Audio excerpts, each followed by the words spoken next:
Simon, weekend. It was a very wonderful weekend. I think hanging out in ginger, looking at the developments in ginger. I think ginger is fast growing. Ginger is peaceful. I think I see many people resort to ginger for their weekends. People from Kampala, and I think that's a sign that the city is one of the most entertaining, one of those areas to go to for your weekends. Although some of my friends went past ginger and they were meandering in another area, but ginger remains the best. Ginger is home, ginger is good. One, thank you all. Managing Idinda, Sebo Mayor Alton Kasoro Kocha. Niba ino Idinda Mugeme Bukalamu, Idinda Mukula. Ginger is the heart of Uganda. Ginger is all we need. Make ginger great and Uganda will be great. Simon, Okobiembu, ginger is growing. And for me, I would say ginger is probably fighting to regain its former glory, because ginger was very powerful in the 90s, in the early 90s. Ginger was very vibrant as a city, even before it had that city status. But ginger was so full of life. There was a lot of economic activity going on. Factories and industries were so up and about in ginger. You don't see the factories? Factories. The demographic considerations to make. First, that the population has changed. Yeah. Because of the population has increased. The population has increased. Yes. Far better. Far better. Two, the world is not static. You're bound to change. The schools we had at that time are not the schools we have now. We have more schools. The markets are more. Ginger is actually has many medical facilities now. I see pharmacies and clinics and hospitals everywhere. Ginger has more hotels than it had at that time. Ginger has a very diverse population as of today. I believe that you cannot expect ginger to be what it was then, and we cannot keep crying for spilled milk. Simon, my argument is actually that it was better then than it is now. Seriously. Maybe what I want to agree with Doryn, Simon, I think she has a point. That ginger was better? Ginger, the way it is now is not how it was those years. But I think rate ginger kwekulira kwetambulira compared to other areas in the country, it's not how it's supposed to be. And I want to agree with her. For some good time, fenatwa itunulira ginger nga a place to go by hook or crook. That has, in a way, changed. But structures mu ginger. Yes, the structures have changed. Yes. But even the architectural designs have changed. That the architectural designs of then cannot work today. That's what I'm saying. That ginger is growing, considering. I mean, Doryn should have said leaving other factors constant is better.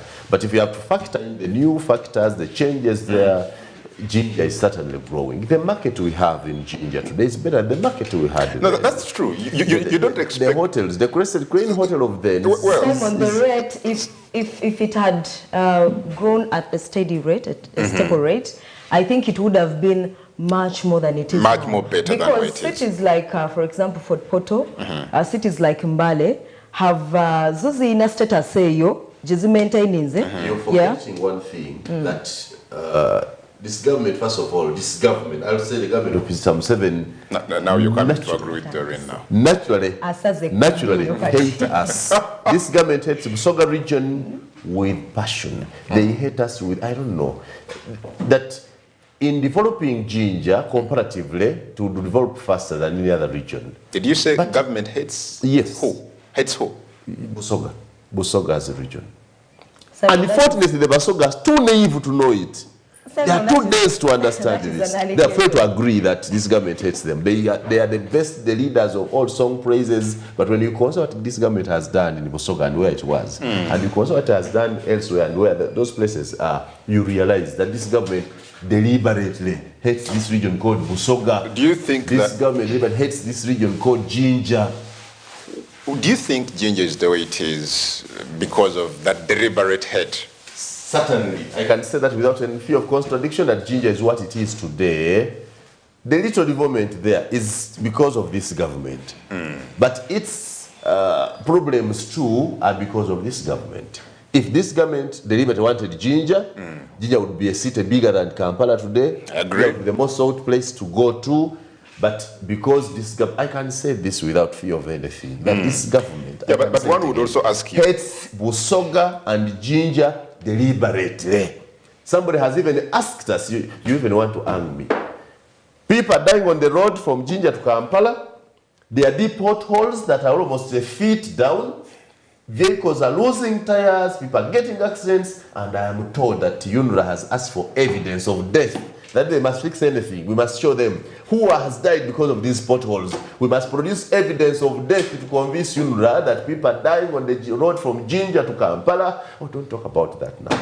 You just get me out of mode. No, you shouldn't get out of mode. No, the earlier this government hands over to another person who will love us, the better. No, but government would These people hate us deliberately. What has government done for other areas in the country that they haven't done for Ginger? Don't you have an industrial area in Namave?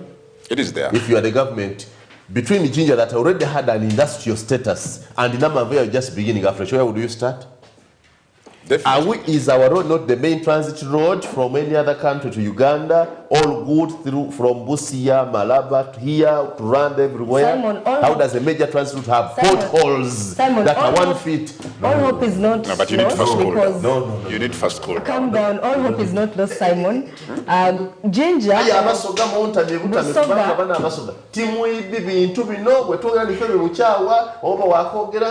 let me tell you something. If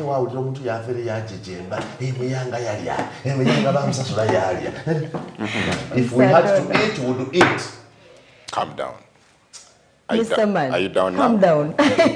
Calm down. Calm down. Ginger is naturally endowed. Busoga region is endowed in a natural way. We have so many natural resources which are God-given that a human being can't take away. We have the source of the Nile, we have the falls, the Jagali Falls.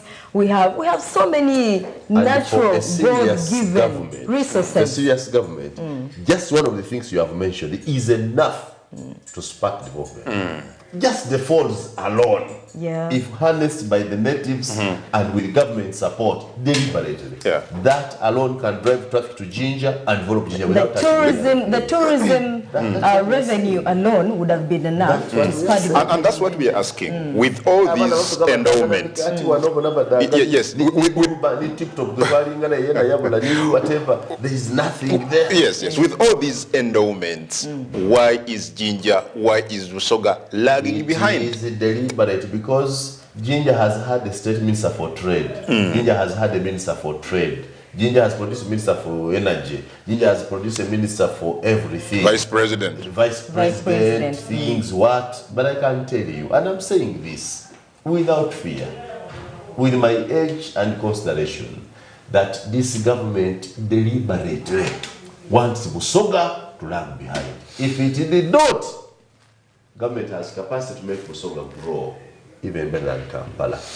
I agree. Tugenda mbye mizanyo. Sir Simon Muyanga Lutaaya gambye there is a deliberate, move by this government to make Busoga and the people of Busoga. Deliberate. That's a strong allegation, Simon. Deliberate, and I mean it. Deliberate. Let anybody challenge me. It is deliberate because all governments develop areas by policy. Show me a policy that would have developed. We already had an airstrip called Chimaka. You'd have started from that one. We had a good market there. We had good hotels there. We had industries there. We had a good hospitable population. All of this has gone. This is deliberate. Katuje, Kava.